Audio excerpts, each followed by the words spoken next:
Matamgi Manipuri Wari channel asubu tabiriba kwai pumnamakpu taramna upaga loinana ikoknona kurumjari. Ngasi muk taminarasi Eigi Maching Fattabi Nungshibi tarasuba tangka.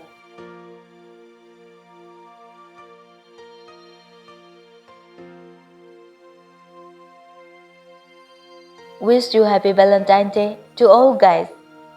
Ngasi lengbiragliba restaurant sida candlelight dinner yauba lakpiriba kudimak Arbin Soibam na taramna ukchubag loinana kurumjari. Guest singsi maraktegi pari ningthaujamna isai ama khanbirai aduga isai se mahakna magi ladies love Miss Nungshibi laisramda dedicate tawbiyo habirai. Mayam pari amadi Nungsibigi ahuba kubak amatang.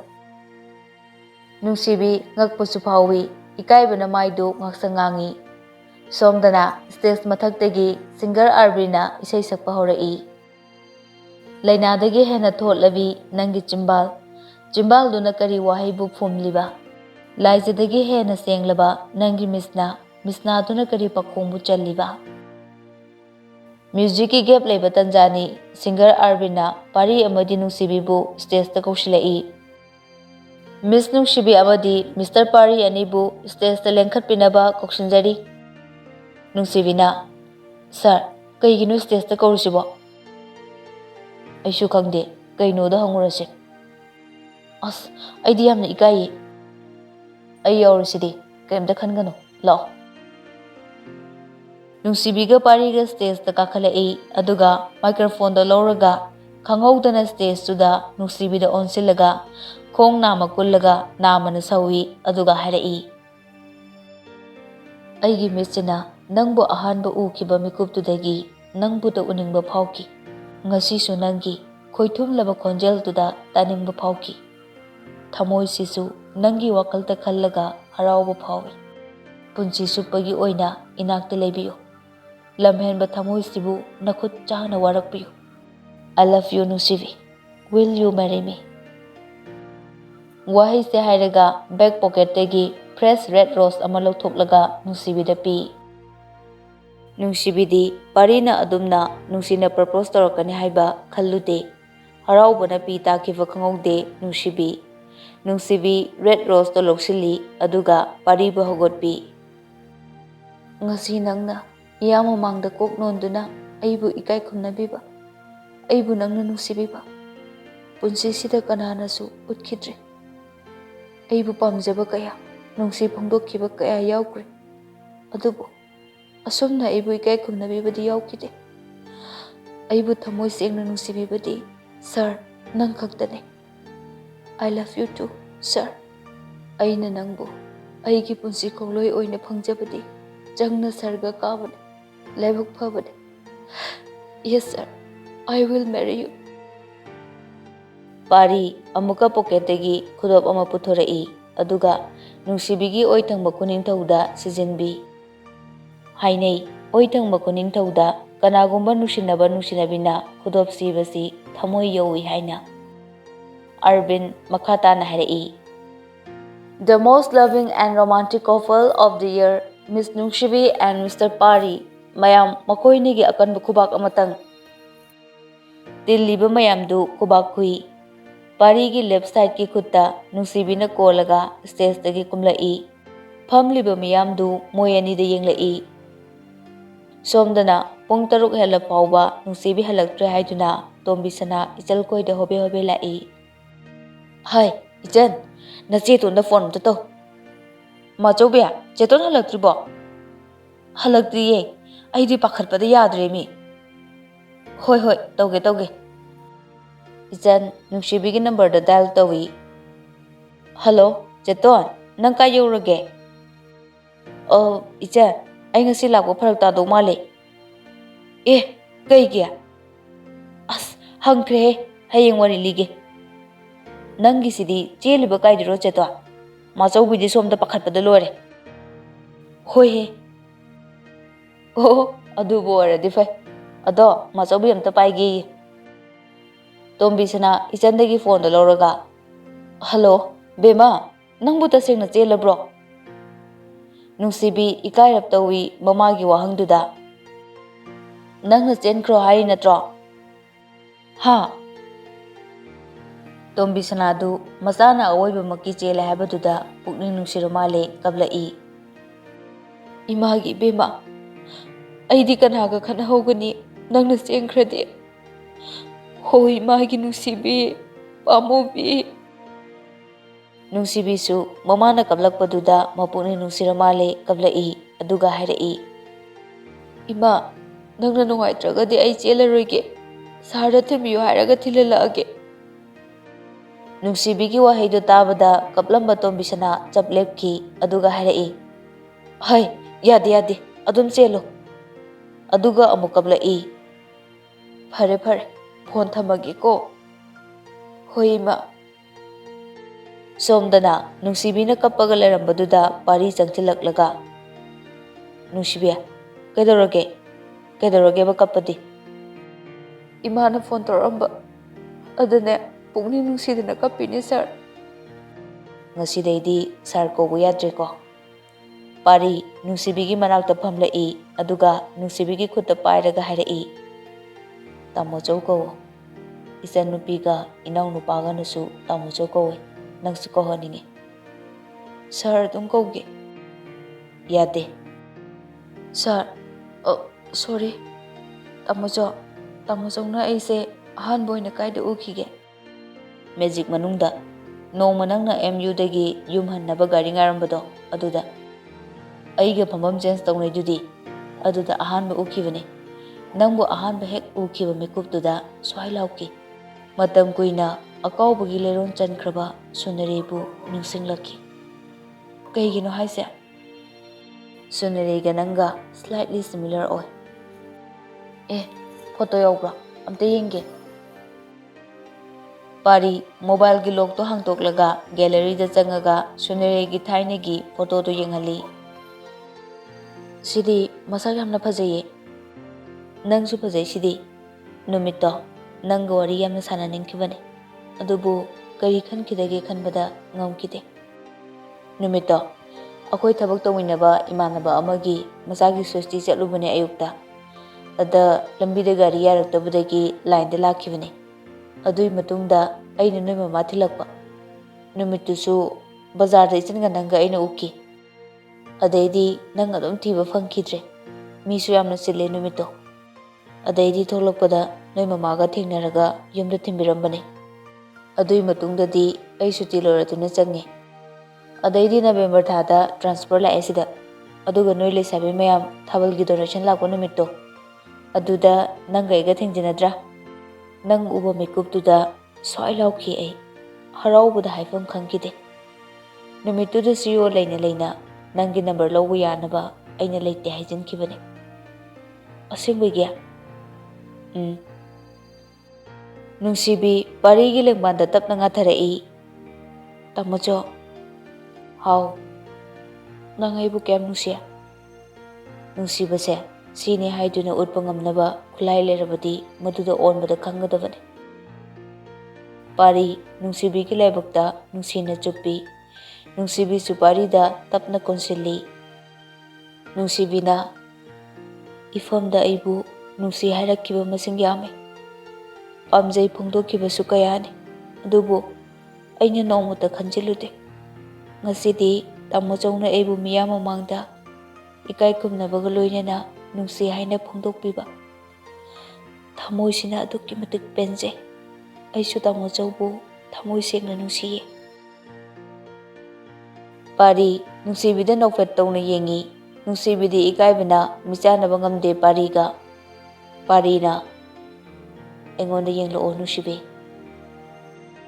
ꯃꯈꯨꯠ ꯑꯅꯤꯅ ꯅꯨꯡꯁꯤꯕꯤꯒꯤ ꯃꯥꯏꯗ ꯇꯞꯅ ꯅꯥꯟꯕꯤ ꯑꯗꯨꯒ ꯅꯨꯡꯁꯤꯕꯤꯗ ꯅꯛꯁꯤꯜꯂꯛꯏ꯫ ꯅꯨꯡꯁꯤꯕꯤ ꯏꯀꯥꯏꯔꯗꯨꯅ ꯆꯦꯟꯊꯣꯛꯏ꯫ ꯄꯥꯔꯤꯅ ꯈꯨꯗꯥꯡꯗ ꯌꯥꯜꯂꯒ ꯑꯃꯨꯛ ꯆꯤꯡꯁꯤꯜꯂꯤ ꯑꯗꯨꯒ ꯄꯨꯡꯈꯠꯂꯤꯕ ꯁꯝꯕꯨꯜꯗꯨ ꯍꯤꯛꯇꯣꯛꯏ꯫ ꯆꯣꯏꯖꯥꯏꯅꯅ ꯇꯥꯔꯛꯂꯤꯕ ꯅꯨꯖꯥꯏꯒꯤ ꯂꯝꯍꯦꯜꯂꯕ ꯁꯝꯂꯥꯡꯗꯣ ꯅꯨꯡꯁꯤꯅ ꯑꯃꯨꯛ ꯈꯣꯝꯀꯠꯄꯤ꯫ ꯕ꯭ꯂꯥꯎꯁꯀꯤ ꯃꯅꯤꯡꯗ ꯀꯤꯔꯤꯕ ꯃꯔꯤꯗꯨꯁꯨ ꯇꯞꯅ ꯅꯥꯟꯊꯣꯛꯍꯜꯂꯤ꯫ ꯅꯨꯡꯁꯤꯕꯤ ꯃꯃꯤꯠ ꯎꯏꯁꯤꯜꯂꯒ ꯈꯪꯖꯩ꯫ ꯇꯞꯅ ꯅꯨꯡꯁꯤꯕꯤꯗꯨ ꯄꯥꯔꯤꯔꯣꯝꯗ ꯑꯣꯟꯁꯤꯜꯂꯛꯏ ꯑꯗꯨꯒ ꯄꯥꯔꯤꯒꯤ ꯂꯦꯡꯕꯥꯟꯗ ꯃꯈꯨꯠ ꯑꯅꯤꯗꯣ ꯊꯝꯈꯤ꯫ ꯄꯥꯔꯤꯁꯨ ꯅꯨꯡꯁꯤꯕꯤꯒꯤ ꯈ꯭ꯋꯥꯡꯗ ꯃꯥꯒꯤ ꯃꯈꯨꯠꯇꯨꯅ ꯀꯣꯜꯂꯤ, ꯃꯃꯥꯏ ꯑꯅꯤꯗꯣ ꯅꯛꯁꯤꯟꯅꯩ꯫ ꯑꯗꯨꯗꯒꯤ Parigi chimbalna Nungsibigi chimbalda thenglai. Ngayaktang leibaga Parina Nungsibibu pamkhatlaga porai aduga phamungda tapna thammi. Mikup aduda Nungsibana paraba thamoi anidu amata oiba Nungsibagi ichelda thingbinaba khambinaba yaudana maning tamna chenthaminaki. Mathangi numitni Pari ayu anganbaduda mama Memchada phone taurai. Memchana ha kariba kari lamdaino imodudi khangabokdagini ima. O fare fare nungaijreda imadi. Hai imane nadom chahoigane imau lowbu laage ko dudi. Hoi ima thame ko dudi thame. Phone do thamlaga Memcha harauna magi mapuroiba iboyaibu hodoktuna paudu tamlai. Moi pabung tabrami nacha nupa Parido nupi macha ama ngarang poraeye. Kariye noigi hotel da haibra aduda leiye. Kaino na harisibo mama. Kai lamdaino ne nupi macha dude. Ho khangabokdagini haye. Aine leimhoi amukta horukhige imaudo lowba chatnaba. Moi pabungsune paudo haidokpa chatnaba kana no khara haidana khotana tawbiruro. Nungaijreda saita. Mamau laena Memcha amuktoi haraubada loikre mau lowba chatnaba haiduna hobe langi. Iboyai sutumba hogotlaga mamai mamita thoktuna iru maithajari. Laikai ahalsingdasu hairaga pau handokpa chatnaba haiduna losinarami. Somdana Nungsibi barumdagi irujaba loiraga tholai. Nungsibina tamucho yumda pau pikhrubo. Imaga idom chaga lakani ngayaktang leiraga. Mapanda amukta thoo. Kaigi as chen samda tawgeba. Ai leirasu tawbu yaridudi.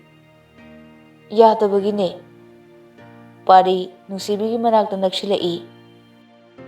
Aise nangi orabane Mrs. Nungshibi. Ado isu ikaije. Ikaibadu thado. Ikaibadu no ibanigi marakta distance lerkani.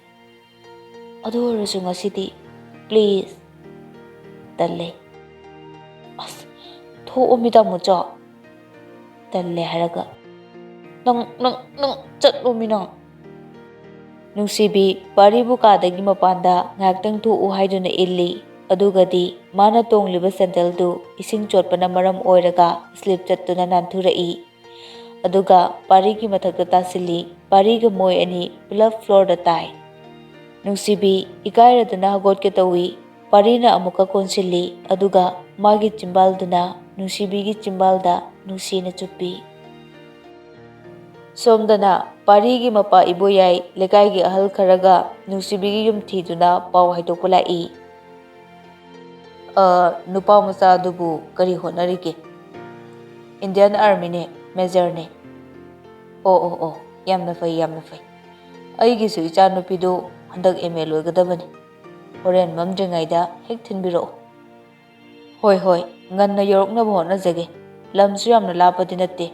Adudi Thagolo namatang pau haidokpa lakpasingdusu hanakre tombisanadi magi thawaina tajaba maya phanglabanina mapukningna penjai. Somdasu Memcha mau lorure. Memchana bema nangi mingdi kari kowa. Nungsibi kawi ma. Mingdo tabada jingnarapti tawi. Adubu amuksu ming manaba oramgani khalle. Fare ayuki kari mata charam khiroine. Breakfast tawri ma. Fare charadi. Chakumda chak thongli thakli singse kari awat palerige do amukta hanglukige ima. Karimta koiganu koi cha sidi leramuko. Ima aisu lake.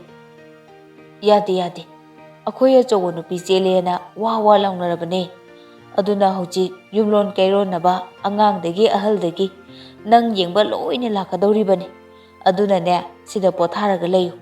Mi tingkhala abadine pothapam kangloi. Asi haramlaga Memcha kadudagi thokre. Ngayak lairaga leisabi macha khara Nungsibigi manakta changlaklaga wari sarami.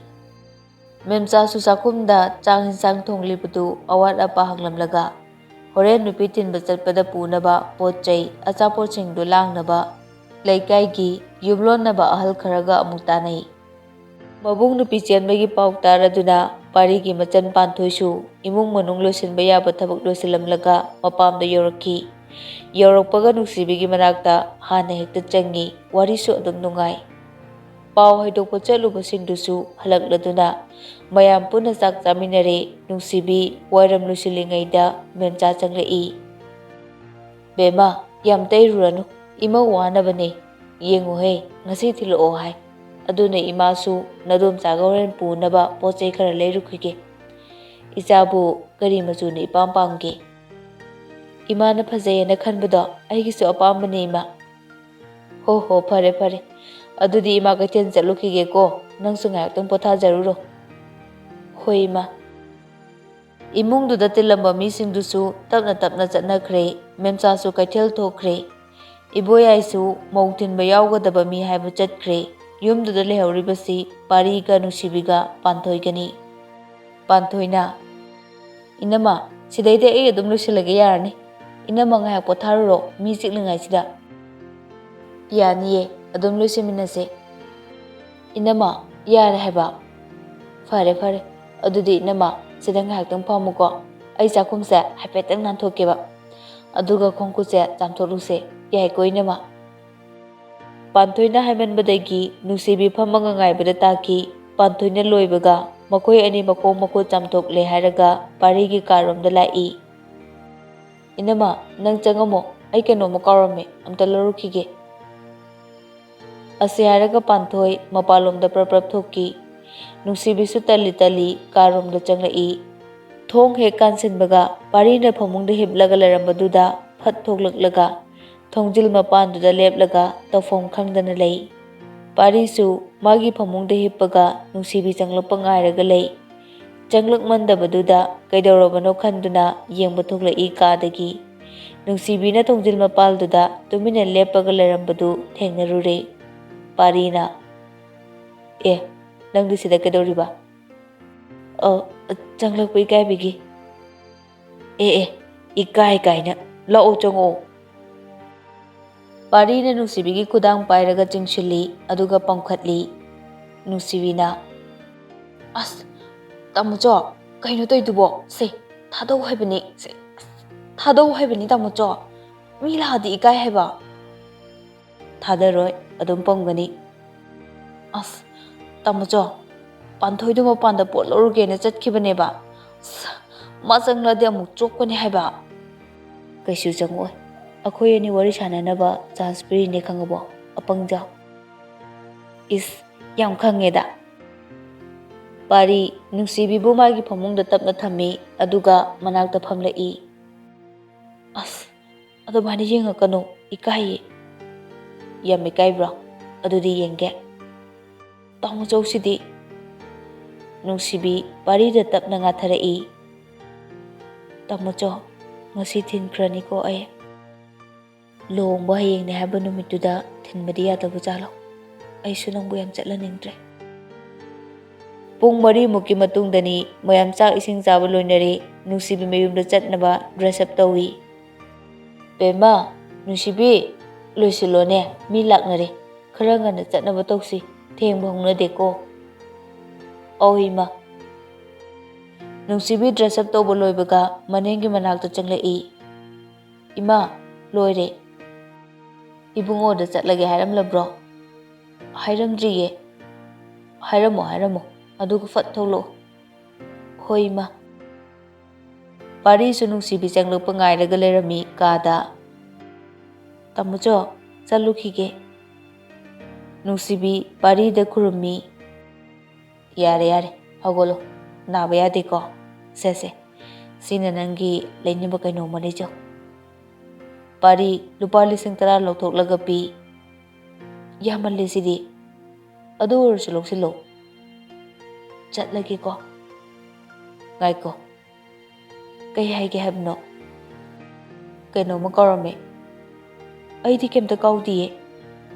ꯄꯥꯔꯤ ꯃꯃꯥꯏꯗꯣ ꯈꯤꯇꯪ ꯂꯩꯊꯣꯛꯂꯒ ꯃꯁꯥꯒꯤ ꯈꯖꯥꯏꯗ ꯈꯨꯗꯣꯝꯕꯤꯅ ꯊꯤꯜꯂꯤ꯫ Nungsibina As si hek tawramdrigay chatpa yaroi As tamuchong nanggi chakrisidi ba Nungsibi khuningdo khitang kangkhatli makut aniduna parigi lengbalda thammi aduga laibakta nungsine kiss tawi yarabra pari so nungsibigi laibakta nungsine kiss tawi inakta thuna lauko lake Nungsibi chatlagena tholokpada bag-tagi magi phone du lokthokena yengi adugadi phone du yoramdre aigi phone di yaudrabo yoramdre aibu ngosai pairambane ai yengese pari mana lona paiba number dudagi bap oidadana call tawsali ring su chatli aima mon makhada lerame Nungsibi phone do paikhatpada laklibu call dugi number du carbon dioxide calling ana chongthoklambaduda Nungsibi parap tawraga parida yenglai parina kaidore pairide pari di khangdri Nungsibina paibegi maram tamocha nang kainu kaidorage Nungsibi number do yenghalli sikanano pari wakhal khangak lai makok to hotlaga tapna harai aidi nanga wari sanani mankidana wrong number taba sakibane as aidi kharaga sanakhige tawraga masa asiga ai chatle somdana nupi tilokpagi yumdu irang langi ichan mache ton hek yoroppaga kolaga kapi Nungsibisu ichanbu kolaga kapi se kapkanu se yare se mila ise chahanong putharo ba adu cheto horen wari sanaga do boyam leiko sa seba cha loktho uro mayam lakpadu acha athak chaminaduna harau harau chatnakhre memcha su chatlamdaida Nungsibigi manakta changlai memcha na bema nabaya diko imau logwa ima hoi thuna lakani se lising ani se imaugi kari no layu memcha Nungsibibu nadaba yektabu oyo haiduna makokta nanthabirami nupa mayungi mi hanakre lekaigi madomcha mamanabising Nungsibibu lakna ningduna Nungsibigi manakta changlai mausingi maraktagi dokan phambi thoinuna Nungsibibu yamna nungsijai ayama matamdasu Nungsibibu laknabi thoinuna nawado masak onthok na yengningkhre da saita thauna leiba nupani nongmata su masak uhandana hek chelida inama khangnaba kuidriye akhoi thabal chongbodo ada khangnabane naha nongma hotel da bora chaminarambaduro mane adudi magul lei he wang chawradana kari hotnariba senior sumali Indian Army gi major ne tas kamdawi icha tani phare lehoro inama khoi amuk chatlage ko inama mayam chatnakraba matungda ichan machetongi manakta changlai Nungsibi su phi hongtoklami cheto propose torokti haidaine nangbo aduga komaina chelino ba Nungsibi wari pumba chithadana tammi wow akhoi taisidi romantic ema mathangi numita nupa mayungi mi laktuna kuthi yengle lamtagi tarani panba numita lohongba haina matam lepnare nupi mayungi su nupa mayungi su sanjin sajinba loina hongnakhre thawaina koidajaba maya nupa phanglabanina tombishana areiba makai utlage matagum au ba pot lei Nungsibigi damak matamna asum haukibana lohongbagi matam naksilakle hayeng haijibot ne haiba numitki numidangni manama madomcha mama ichan makoi mayam phi thuplami tombisanana susu tawna kablai Nungsibisu mamabu kolaga kapi janabini haiduna nupi oiba kudimak nungsiraba mama mapa imung manung sagaina te pumnamak thadoklamlaga nungsiba magi manakta chatpa pumnamaktagi nungsiba nangna heli khanbagini Nungsiba magi damak isagi yumnak hongi Nungsiba magi damak isagi career thadoi Nungsiba mabu Nungsibagi mayaina ꯑꯄꯣꯛꯄ ꯄꯂꯦꯝ ꯄꯟꯊꯧꯒꯤ ꯁꯦꯕꯥ ꯇꯧꯗ ꯃꯤꯒꯤ ꯄꯂꯦꯝ ꯄꯟꯊꯧꯒꯤ ꯁꯦꯕꯥ ꯇꯧꯕꯅꯤ ꯄꯨꯝꯅꯃꯛ ꯅꯨꯡꯁꯤꯕ ꯅꯪꯒꯤꯗꯃꯛꯅꯤ ꯇꯣꯝꯕꯤ ꯁꯅꯥꯅ ꯕꯦꯃꯥ ꯍꯌꯦꯡ ꯃꯤꯒꯤ ꯃꯌꯨꯝꯗ ꯂꯩꯔꯕ ꯃꯇꯝꯗ ꯅꯅꯦꯝꯅ ꯀꯨꯅꯅꯦ ꯍꯩ ꯁꯤꯡꯅꯕ ꯅꯪꯕꯨ ꯉꯥꯡ ꯁꯛꯄꯗꯅꯦ ꯑꯣꯟꯈꯠꯂꯒ ꯆꯤꯟ ꯈꯨꯝꯕ ꯌꯥꯗꯦꯀꯣ ꯃꯣꯏꯅ ꯉꯥꯡ ꯆꯩꯕꯗꯣ ꯑꯩꯒ ꯅꯪ ꯕꯕꯥꯒꯅ ꯆꯩꯕꯅꯤ ꯅꯨꯡꯁꯤꯗꯨꯅꯅꯦ ꯍꯩ ꯁꯤꯡꯅꯕ ꯉꯥꯡꯕꯅꯤ ꯈꯟꯒꯗꯕꯅꯤꯀꯣ ꯃꯣꯏ ꯑꯅꯤꯅ ꯄꯦꯟꯕꯤꯕ ꯍꯥꯏꯕꯁꯦ ꯅꯪ ꯕꯕꯥꯒ ꯑꯩꯒꯅ ꯄꯦꯟꯕꯅꯤ ꯈꯟꯒꯗꯕꯅꯤ ꯅꯄꯨꯔꯣꯏꯕꯕꯨ ꯏꯁꯣꯔꯃꯛꯅꯤ ꯈꯟꯒꯗꯕꯅꯤꯀꯣ ꯀꯔꯤꯒꯨꯝꯕꯗ ꯃꯤꯒꯤ ꯃꯥꯡꯒꯣꯜ ꯃꯔꯝ ꯂꯩꯇꯅ ꯀꯥꯕ ꯌꯥꯗꯦꯀꯣ ꯃꯤ ꯋꯥ ꯂꯧꯕ ꯌꯥꯗꯦ ꯌꯦꯡꯉꯨꯍꯦ ꯃꯃꯥꯅ ꯅꯍꯥꯟꯋꯥꯏ ꯅꯪꯉꯣꯟꯗ ꯉꯥꯡꯕ ꯆꯩꯕꯗꯣ ꯅꯪꯕꯨ ꯅꯨꯡꯁꯤꯕꯒꯤꯅꯤ ꯅꯨꯡꯁꯤꯗꯕ ꯃꯤꯗꯗꯤ ꯋꯥ ꯐꯥꯎꯕ ꯉꯥꯡꯅꯤꯡꯗꯕꯅꯤ ꯃꯃꯥꯅ ꯍꯥꯏꯔꯤꯁꯦ ꯋꯥꯈꯜ ꯇꯥꯏꯀꯣ ꯍꯣꯏ ꯃꯃꯥ ꯆꯠꯂꯝꯗꯥꯏꯅꯦ ꯍꯥꯏꯗꯨꯅ ꯉꯥ ꯊꯣꯡꯗꯨꯅ ꯃꯌꯥꯝ ꯄꯨꯟꯅ ꯆꯥꯛ ꯆꯥꯃꯤꯟ ꯊꯛꯃꯤꯟꯅꯩ ꯁꯣꯝꯗꯅ ꯐꯣꯟꯗ ꯃꯃꯥꯒ ꯕꯣꯏꯅꯥꯎꯒ ꯋꯥꯔꯤ ꯁꯥꯟꯅꯩ ꯕꯣꯏꯅꯥꯎꯅ ꯏꯃꯥ ꯍꯧꯖꯤꯛꯄꯣꯠꯇꯣ ꯑꯌꯨꯛꯂꯣ ꯅꯨꯡꯊꯤꯜꯂꯣ ꯑꯌꯨꯛꯅꯦ ꯅꯪꯒꯤ ꯐ꯭ꯂꯥꯏꯠꯇꯨꯕꯨ ꯄꯨꯡ ꯀꯌꯥꯗꯅꯣ 12:00ꯒꯤꯅꯦ ꯑꯣ ꯐꯔꯦ ꯐꯔꯦ ꯑꯗꯨꯗꯤ ꯊꯝꯃꯒꯦꯀꯣ ꯂꯩꯁꯥꯕꯤ ꯃꯌꯥꯝ ꯑꯃꯁꯨꯅꯦ ꯀ꯭ꯋꯥ ꯁꯦꯝꯕ ꯑꯆꯥꯄꯣꯠ ꯍꯥꯟꯕ ꯃꯌꯥꯝ ꯂꯥꯛꯏꯌꯦ ꯀꯔꯤ ꯑꯋꯥꯠ ꯑꯄꯥꯗꯣ ꯑꯃꯨꯛꯇ ꯍꯪꯂꯨꯈꯤꯒꯦ ꯍꯣꯏ ꯑꯗꯨꯗꯤ ꯊꯝꯃꯦꯀꯣ ꯏꯃꯥ ꯐꯣꯟꯗꯣ ꯊꯝꯈ꯭ꯔꯦ ꯕꯣꯏꯅꯥꯎ ꯃꯥꯒꯤ ꯕꯦꯒꯇꯒꯤ ꯅꯨꯡꯁꯤꯕꯤꯒꯤ ꯐꯣꯇꯣꯗꯣ ꯂꯧꯈꯠꯂꯒ ꯌꯦꯡꯉꯤ ꯍꯟꯗꯛꯇꯤ ꯅꯪꯅ ꯑꯩꯁꯦ ꯐꯨꯔꯁꯨ ꯆꯩꯔꯁꯨ ꯑꯩꯒꯤ ꯅꯨꯡꯉꯥꯏꯕ ꯄꯥꯎꯁꯦ ꯅꯪꯅ ꯍꯦꯛ ꯇꯥꯗ꯭ꯔꯤꯕ ꯃꯈꯩ ꯑꯩ ꯌꯨꯝꯗ ꯍꯜꯂꯣꯏ ꯐꯣꯇꯣꯗꯣ ꯌꯦꯡꯉꯒ ꯑꯃꯨꯛꯁꯨ ꯅꯣꯛꯏ ꯕꯣꯏꯅꯥꯎ ꯅꯨꯡꯁꯤꯕꯤ ꯅꯪꯁꯦ ꯃꯆꯤꯡ ꯈꯔꯗꯤ ꯐꯖꯗꯕꯒꯤ ꯋꯥꯅꯤ ꯄꯨꯛꯆꯦꯜꯗꯤ ꯆꯥꯎꯏꯀꯣ ꯅꯨꯃꯤꯠꯇꯨꯗ ꯅꯪꯅ ꯅꯪꯒꯤ ꯆꯥꯛ ꯁꯔꯨꯛ ꯄꯤꯖꯈꯤꯕꯗꯣ ꯑꯩ ꯉꯁꯤꯁꯨ ꯀꯥꯎꯗ꯭ꯔꯤ 100ꯔꯛ ꯅꯪꯕꯨ ꯀꯥꯎꯅꯕ ꯍꯣꯠꯅꯩ 100ꯔꯛ ꯅꯪꯕꯨ ꯑꯗꯨꯝ ꯅꯤꯡꯁꯤꯡꯉꯤ ꯅꯪꯁꯦ ꯀꯔꯤ ꯁꯨꯝꯍꯠ ꯌꯥꯏ ꯄꯨꯕꯅꯣ ꯐꯣꯇꯣꯗꯣ ꯌꯦꯡꯅ ꯅꯨꯡꯁꯤꯕꯤꯒꯤ ꯃꯪꯂꯥꯟꯗ ꯕꯣꯏꯅꯥꯎ ꯇꯨꯝꯊꯈ꯭ꯔꯦ ꯁꯣꯝꯗꯅ ꯃꯇꯝ ꯀꯨꯏꯅ ꯅꯤꯡꯁꯤꯡꯂꯨꯗ꯭ꯔꯕ ꯕꯣꯏꯅꯥꯎꯕꯨ ꯅꯨꯡꯁꯤꯕꯤꯅ ꯅꯤꯡꯁꯤꯡꯂꯛꯏ ꯕꯣꯏ ꯅꯪꯕꯨ ꯀꯝꯗꯧꯔꯤꯒꯦ ꯑꯩꯅ ꯅꯪꯕꯨꯗꯤ ꯊꯃꯣꯏ ꯁꯦꯡꯅ ꯅꯨꯡꯁꯤꯖꯈꯤꯕꯅꯤ ꯑꯗꯨꯕꯨ ꯅꯪꯒꯤꯗꯃꯛꯇꯤ ꯂꯦꯞꯄ ꯑꯩ ꯉꯝꯗ꯭ꯔꯦ ꯍꯣꯏ ꯏꯕꯥꯅꯤꯒꯤ ꯂꯥꯏꯕꯛꯇ ꯇꯝꯂꯝꯗꯕꯒꯤꯁꯨ ꯑꯣꯏꯔꯝꯒꯅꯤ ꯑꯩ ꯂꯨꯍꯣꯡꯗꯧꯔꯦ ꯑꯔꯣꯏꯕ ꯑꯣꯏꯅ ꯅꯪꯕꯨ ꯑꯃꯨꯛꯇꯪꯗꯤ ꯎꯅꯤꯡꯕꯅꯤ